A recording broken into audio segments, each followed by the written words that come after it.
अस्सलाम वालेकुम स्टूडेंट। मैं उम्मीद करता हूँ कि आप सब खैरियत से होंगे। जैसा कि हम एक सीक्वेंस में लेके चल रहे थे कि जिसमें हम क्लास सेकेंड ईयर फिज़िक्स के शॉर्ट क्वेश्चन को स्टडी कर रहे थे, तो उसी सीक्वेंस में आज हम सेकेंड ईयर फिज़िक्स के चैप्टर नंबर 14 के शॉर्ट क्वेश्चंस आज डिस्कस करेंगे। वीडियो स्टार्ट करने से पहले मेरी आप सबसे ये गुजारिश है कि आप इस वीडियो को एंड तक देखें और ये जो सीरीज़ हमने एक कंटिन्यू की है आप इसके साथ जुड़े रहें ताकि शॉर्ट क्वेश्चन के हवाले से आपको कोई कन्फ्यूजन ना रहे। तो चलते हैं आज के अपने लेक्चर की तरफ। तो बहुत ही स्ट्रगल करने के बाद आपके लिए बहुत ही इजी वर्डिंग और कंसेप्चुअल नोट्स तैयार किए हैं। तो उम्मीद करता हूं कि आपने इंजॉय किए होंगे जो हमने प्रीवियस चैप्टर्स पे हमने वीडियो बनाई थी, तो आपको आसानी हुई होगी। और अगर आपको ये नोट्स अच्छे लग रहे हैं तो आप कमेंट सेक्शन में कमेंट करें, और अगर किसी को ये नोट्स चाहिए हों तो मैं उनको PDF फॉर्म में भी सेंड कर दूंगा। स्टूडेंट, स्टार्ट करते हैं आज का अपना लेक्चर।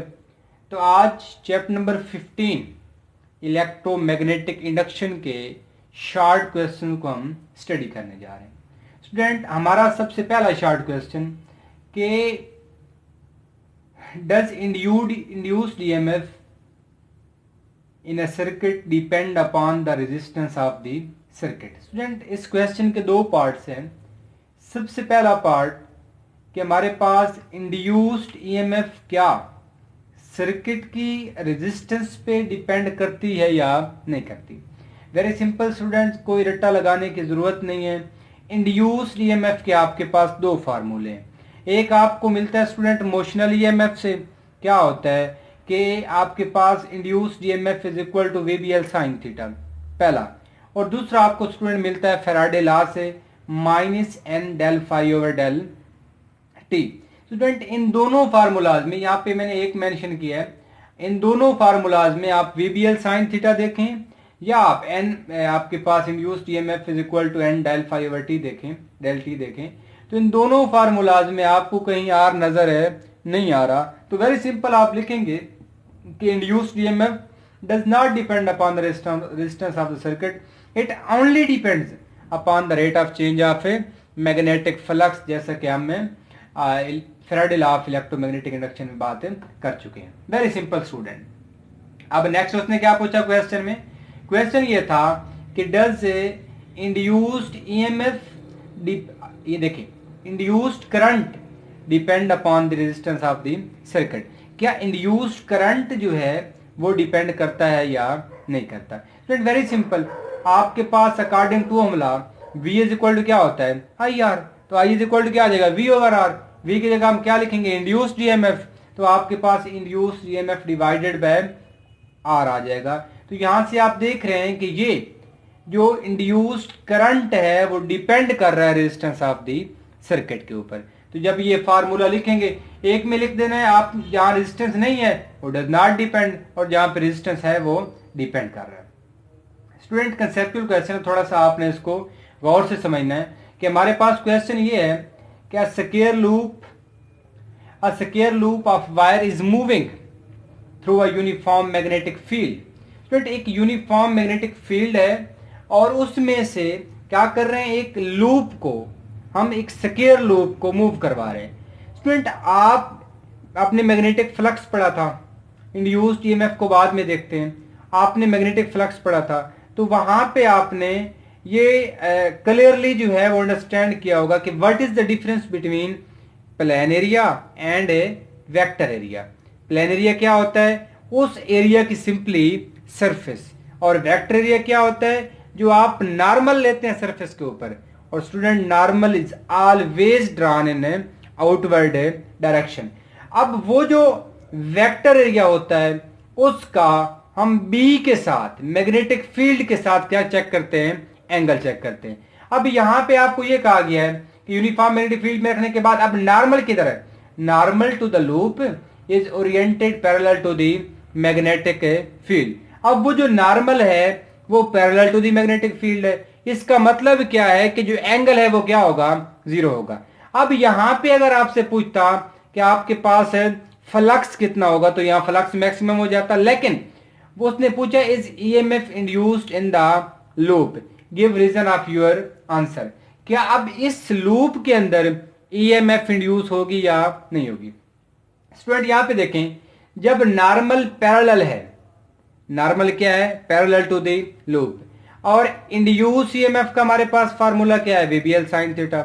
जब एंगल क्या होगा, जीरो, तो एंगल जीरो जब साइन जीरो पुट करेंगे तो वो क्या हो जाएगा, जीरो। इसका मतलब है कि यहां इस केस में आपको कोई इंड्यूस ईएमएफ नहीं मिलेगी। स्टूडेंट जैसे कि आपको पता है कि जब आपके पास एंगल जीरो होता है तो जो हमारे पास ट्रिग्नोमेट्रिक फंक्शन है साइन, वो क्या देता है आपको, साइन जीरो में वैल्यू जीरो देता है। तो सिंपली जब आप नॉर्मल जो है oriented parallel to the loop होगा तो आपके पास ईएमएफ क्या होगी, जीरो होगी। और इस तरह जब ये परपेंडिकुलर होगा तो आपके पास ईएमएफ क्या होगी, मैक्सिमम होगी। तो ये इसका अल्टरनेटिव भी आपको पता होना चाहिए।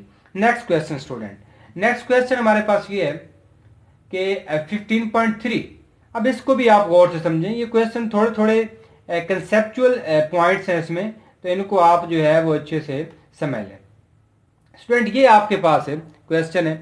अब इस क्वेश्चन में आपको क्या कहता है कि लाइट मेटेलिक रिंग, स्टूडेंट ये एक रिंग है, ये जो आप देख रहे हैं आपके सामने स्क्रीन पे, ये एक रिंग है, is released from above. Student इसको ऊपर से नीचे की तरफ छोड़ दिया गया, किस में, into a vertical bar magnet. ये एक बार मैग्नेट स्टूडेंट वर्टिकल आपको नजर आ रहा है, इसके ऊपर है, समझे कि रिंग इसको पहना दिया गया, रिंग इसको हम पहना रहे हैं, तो क्या होगा, व्यूड फ्रॉम अबव। अब अगर आप ऊपर से देखें स्टूडेंट, अगर आप इसको क्या करें, ऊपर से ऑब्जर्व करें, does current flow clockwise or anti clockwise in the ring. Student यहां पे एक बहुत जबरदस्त कंसेप्ट है, आप उसको यहां पे अंडरस्टैंड करें। स्टूडेंट आप स्क्रीन पे यहां पे देख रहे होंगे कि इस वो जो लूप आ रहा है, वो जो मेटेलिक रिंग आ रहा है, उसके सामने क्या है, इस बार मैग्नेट का नॉर्थ पोल है। इस बार मैग्नेट स्टूडेंट क्या है, नॉर्थ पोल है। अब जब रिंग मूव कर रहा है टूवर्ड द बार मैग्नेट, तो फ्लक्स क्या होगा, चेंज होगा, और फ्लक्स चेंज क्या होगा, इंक्रीज हो रहा है। क्यों, क्योंकि वो रिंग मूव कर रहा है toward the bar magnet. Student जब flux rate of change of flux increase होता है, या सिंपली जब रेट ऑफ फ्लक्स का रेट जो है वो चेंज होता है, फ्लक्स चेंज होता है, तो हमें पता है एक ईएमएफ इंड्यूस होती है, एक इंड्यूस्ड करंट चलता है। अब वो इंड्यूस्ड करंट की आप डायरेक्शन कैसे निकालेंगे, वही तो उसने पूछा है, क्लॉकवाइज होगी या एंटी क्लॉकवाइज होगी। अब स्टूडेंट देखें तो ये रिंग मूव कर रहा है टूवर्ड द बार मैग्नेट। जब ये toward the bar magnet move कर रहा है तो अब इसमें एक ईएमएफ इंड्यूस होगी। स्टूडेंट वो इंड्यूस्ड ईएमएफ उस चेंज को अपोज करेगी जिसकी वजह से ये पैदा हुई है। तो ये आपके पास क्या है, लेंज लॉ है कि उस चेंज को क्या करेगी, अपोज करेगी, जिसकी वजह से ये क्या हुई है, पैदा। स्टूडेंट अब फ्लक्स क्या हो रहा है, इंक्रीज। अब जो इंड्यूस्ड ईएमएफ हुई है, ईएमएफ इंड्यूस हुई है, वो क्या करेगी, act to decrease the magnetic flux. आपने लेंज लॉ में यही पढ़ा था कि ईएमएफ क्या करेगी, अब फ्लक्स को डिक्रीज करेगी। क्यों, चेंज को अपोज करना है। अपोज करने के लिए क्या करेगी, इस नॉर्थ के सामने एक नॉर्थ पोल बनाएगी। स्टूडेंट इसका मैग्नेटिक फील्ड तो बन चुका है क्योंकि इसमें से करंट पास करा है, 14 चैप्टर में हमने इसका बेबाक कंसेप्ट पढ़ा। अब स्टूडेंट आपको कैसे पता चलेगा कि करंट की डायरेक्शन क्या होगी। अब आपका जो राइट हैंड है, आप अपने थंब को नीचे बार मैग्नेट का जो नॉर्थ है उसकी तरफ करें। आप ये अपने हाथ के, आप जो राइट हैंड है आपका, उसका जो थंब है वो आपका होगा नॉर्थ, और वो आपने किसके सामने लाना है, नॉर्थ के। तो जब नॉर्थ के सामने लाएंगे, स्टूडेंट आप अपनी फिंगर्स को देखें, कर्लिंग फिंगर आपकी क्या होंगी, एंटी क्लॉकवाइज डायरेक्शन में होंगी। इसका मतलब ये है कि आपके पास यहां पे स्टूडेंट आपके पास क्या, सॉरी क्लॉकवाइज, ये फिंगर्स क्या है आपके पास है, क्लॉकवाइज। तो यहाँ पे आपके पास जो करंट जनरेट होगा वो क्लॉकवाइज डायरेक्शन में होगा। अगेन इसको सुन लें कि आप कॉइल मूव कर रही toward the bar magnet, flux का जो चेंज है वो इंक्रीज करेगा, और उस चेंज को अपोज करने के लिए ये रिंग नॉर्थ के सामने नॉर्थ बनाएगा ताकि क्या कर सकें, अपोज। अब अपने राइट हैंड को आप इस बार मैग्नेट की तरफ करेंगे तो जब नॉर्थ नॉर्थ के सामने आएगा तो ये आपकी जो कर्लिंग फिंगर है ये बताएंगी करंट की डायरेक्शन को। तो जब आप थंब नॉर्थ के सामने करेंगे तो आप यहां पे ऑब्जर्व करेंगे कि आपकी फिंगर्स का जो है वो क्लॉकवाइज डायरेक्शन में होंगी। इसका मतलब है यहाँ पे जो आपके पास करंट चलने वाला है वो किस में होगा, क्लॉकवाइज डायरेक्शन में होगा। स्टूडेंट ये तो छोटा सा कंसेप्ट था जो हमने समझने की कोशिश की। अब आप इसका अपोजिट भी देखा करें कि अगर ये ring away from the bar magnet जा रहे हैं स्टूडेंट फिर क्या होगा, स्टूडेंट फिर यहां पे आपके पास magnet rate of change of magnetic flux क्या होगा, डिक्रीज होगा। अब डिक्रीज होगा तो इंड्यूस्ड ईएमएफ क्या करेगी, उस डिक्रीज को अपोज करेगी। अब अपोज कैसे करेगी कि इस नॉर्थ के सामने अब साउथ बनाएगी। स्टूडेंट अब आप क्या करें, अपना जो थंब है वो ऊपर की तरफ करें, थंब आपका हाथ राइट हैंड क्या होना चाहिए, ऊपर। अब कर्लिंग फिंगर देखें तो ये एंटी क्लॉकवाइज डायरेक्शन में। इसका मतलब ये है नीचे साउथ बनाएगी ताकि नॉर्थ तो साउथ अट्रैक्ट करें, और वो जो डिक्रीज है वो इंक्रीज में बदल जाए। तो अब जब ये toward the bar magnet move करेगी तो करंट यहां इस रिंग में कौन सा चलेगा, क्लॉकवाइज डायरेक्शन में, और जब away from the bar magnet होगा तो करंट कौन सा चलेगा, एंटी क्लॉकवाइज डायरेक्शन में। स्टूडेंट यहाँ पे ये आप इस थ्योरी को रीड कर लें तो ये कंसेप्ट मैं उम्मीद करता हूं कि आपने इसको अंडरस्टैंड किया होगा। स्टूडेंट थोड़ी थोड़ी कुछ वीडियोस जो है वो लेंथी हो जाती हैं, उसमें रीज़न ये है कि या तो थ्योरी पढ़ा दी जाए तो उसका कोई फ़ायदा नहीं है, तो कोशिश तो ये होती है कि हर एक पॉइंट आप तक क्लियरली पहुंचाया जा सके। अब उस पर हमने थोड़ा सा टाइम लगाया है, अगला क्वेश्चन आपका इजी हो जाएगा। तो क्वेश्चन ये है कि what is the direction of A current, what is the direction of A current. कब स्टूडेंट, कि जब आपके पास ये स्विच ए क्लोज होगा। स्टूडेंट यहाँ पे मेंशन है ये जो स्विच है इसको क्या क्या बोलते हैं, ए पॉइंट। ए पॉइंट यहाँ पे क्या है जो उसने बताया कि स्विच क्या होगा, क्लोज होगा। अब ये स्टूडेंट स्विच क्लोज दिखाया गया यहाँ पे। अब जब स्विच क्लोज होगा तो यहाँ इस प्राइमरी कॉइल में, स्टूडेंट आपने म्यूचुअल इंडक्शन पढ़ा होगा, तो इस प्राइमरी कॉइल में करंट इंक्रीज करेगा कैसे, 0 टू मैक्सिमम। स्टूडेंट जब 0 टू मैक्सिमम यहां करंट इंक्रीज करेगा तो इस सेकेंडरी कॉइल में यहां क्या होगा, rate of change of a magnetic flux होगा, और इस सेकेंडरी कॉइल में जो आपके पास किसकी इंड्यूस्ड ईएमएफ की वैल्यू है वो क्या करेगी, इंक्रीज करेगी। स्टूडेंट अब करंट इंक्रीज हुआ, इंड्यूस्ड मैग्नेटिक फील्ड इंड्यूस्ड जो ईएमएफ है वो भी यहाँ पे इंक्रीज हो रही है। अब वो क्या करेगी, अपोज करेगी किसको, चेंज को। कौन सी चेंज, जिसने इस इंड्यूस्ड ईएमएफ को पैदा किया है।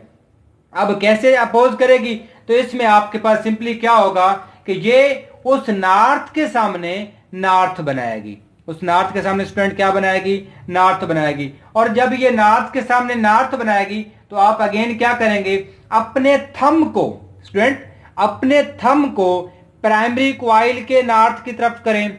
जब आप अपने थंब को क्या करेंगे, प्राइमरी कॉइल के नॉर्थ की तरफ यहां पे करेंगे। स्टूडेंट यहां अपने आप कर्लिंग फिंगर को देखें, कर्लिंग फिंगर्स आपकी क्या होंगी, एंटी क्लॉकवाइज डायरेक्शन में होंगी।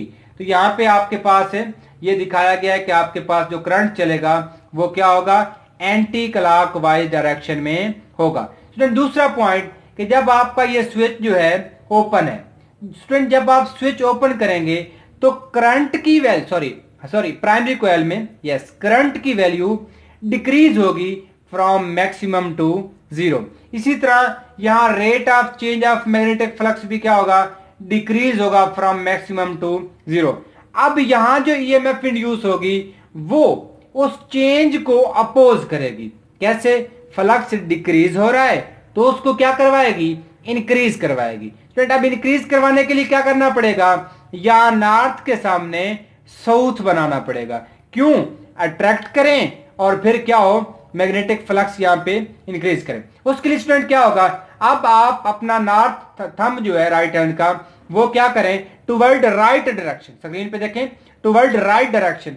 तो फिर यहां पे प्राइमरी और सेकेंडरी का नॉर्थ और साउथ आपस में मिलेंगे। अब कर्लिंग फिंगर देखें तो वो क्या होंगी, क्लॉकवाइज डायरेक्शन में होंगी। स्टूडेंट तो इस सूरत में आपके पास जो करंट चलेगा, induced current in secondary coil, वो क्या होगा स्टूडेंट, क्लॉकवाइज डायरेक्शन में होगा। तो उस क्वेश्चन पे हमने थोड़ा टाइम लगाया, तो ये हमने जल्दी जो है वो सॉल्व किया। स्टूडेंट यहाँ पे थ्योरी में नहीं पढ़ रहा, क्योंकि आप एफएससी सेकेंड ईयर के स्टूडेंट हैं, तो आपको कंसेप्ट चाहिए। थ्योरी आप पढ़े, वेरी सिंपल वर्डिंग है, मैं कहता हूं 8वीं का बच्चा पढ़ेगा उसको भी समझ आ जाएगी, तो आप ये खुद जो है वो रीड करें। स्टूडेंट आपके पास क्वेश्चन नंबर 15.5 है, वेरी इंपॉर्टेंट शॉर्ट क्वेश्चन है स्टूडेंट, कि इसमें क्या है कि क्या induced EMF always act to decrease the magnetic flux in the circuit. Student कभी भी नहीं। आपने ऊपर वाले 2 क्वेश्चन में देखा कि जब भी आपके पास रेट ऑफ फ्लक्स इंक्रीज होता था तो ये डिक्रीज करती थी, और जब डिक्रीज होता था तो ये इंक्रीज करती थी। मतलब क्या है कि ये हमेशा डिक्रीज नहीं करती, ये उस चेंज को अपोज करती है जिसकी वजह से ये पैदा होती है। तो ये हरगिज भी ऐसा नहीं है कि ये सिर्फ डिक्रीज करती है। अगर डिक्रीज हो रहा हो तो इंक्रीज करेगी, अगर इंक्रीज हो रहा हो तो क्या करेगी, डिक्रीज करेगी। कैसे करेगी, हम 15.3 और 4 में ये स्टडी कर चुके हैं। यहां पे स्टूडेंट 15.6 है आपके पास, ये इसके साथ पिक बनी हुई है, आपकी बुक पे भी ऐसे क्वेश्चन पेपर में तो बहुत कम आते हैं, लेकिन अब हम इनको स्टडी करेंगे कि when the switch in the circuit is closed, a current establish in the coil and metal ring jumps upward why. Student यहां पे जब सर्किट क्लोज होगा, करंट चलेगा, metal ring upward direction move करेगी। क्यों करेगी, पहला क्वेश्चन ये है। दूसरा, अगर हम पोलैरिटी रिवर्स कर दें तो उस टाइम क्या होगा। स्टूडेंट वेरी सिंपल, आप देखें जब स्विच क्लोज होगा, सिलेंडर में से करंट चलेगा, एक मैग्नेटिक फील्ड जनरेट होगा, जैसा कि आपको पता है। स्टूडेंट क्या होगा, अब यहां पे जब मैग्नेटिक फील्ड जनरेट होगा तो अब इस सूरत में क्या होगा, उस रिंग में से, उस कॉपर रिंग में से जो मैग्नेटिक फ्लक्स है, rate of change of magnetic flux है, वो क्या करेगा, इंक्रीज करेगा। स्टूडेंट जब वो इंक्रीज करेगा तो आपके पास इंड्यूस करंट उसमें रिंग में जो पैदा होगा, अब वो जो आपके पास करंट पैदा हुआ है वो मीन इंड्यूस्ड ईएमएफ पैदा हुई है। अब वो क्या करेगी, अपोज करेगी किसको, उस चेंज को, किस चेंज को, जिसकी वजह से वो पैदा हुई है। तो opposes the applied magnetic field, जब अप्लाइड मैग्नेटिक फील्ड को अपोज करेगी तो रिंग आपकी क्या करेगी, जंप करेगी इन अपवर्ड डायरेक्शन। जैसे आप ऊपर वाले क्वेश्चन में देख चुके हैं कि जब अपोज करती है तो या तो वो टुवर्ड मूव करती है या फिर away from the magnet move करती है। तो इसका मतलब ये है कि जब इंड्यूस करंट पैदा होगा तो वो अपोज करेगी वो इंड्यूस्ड ईएमएफ किसको, चेंज को। तो इसलिए आपके पास रिंग क्या करेगी, इन अपवर्ड डायरेक्शन पे जंप करेगी। और स्टूडेंट यही फिनोमेना अगेन होगा जब आप पीछे बैटरी से पोलैरिटी को रिवर्स कर देंगे। स्टूडेंट यहां तक वीडियो काफी लेंथी हो गई, तो ये हमने 15.1 से लेकर 6 तक क्वेश्चन को हमने स्टडी किया। इसमें से हर एक पॉइंट को हमने क्लियरली जो है यहाँ पे अंडरस्टैंड किया। तो उम्मीद करता हूं कि इस लेक्चर को आप इंजॉय किया होगा आपने। तो मजीद इंशाल्लाह नेक्स्ट वीडियो में हम जो रिमेनिंग क्वेश्चन है उन पे एक वीडियो बनाएंगे जिसमें आपको एक एक पॉइंट हम क्लियरली आपके साथ डिस्कस करेंगे। तो अगर आपको हमारी वीडियोस, हमारा कंटेंट, मेथड ऑफ टीचिंग अगर अच्छा लगता है, आप इसको इंजॉय करते हैं, तो चैनल को सब्सक्राइब करें ताकि नई आने वाली हर एक ऐसी वीडियो आप तक पहुंचे और आपके लिए जो है वो बेनिफिट आपको दे सके, बेनिफिशियल साबित हो सके। तो इंशाल्लाह मिलते हैं नेक्स्ट लेक्चर में, तब तक अल्लाह हाफिज।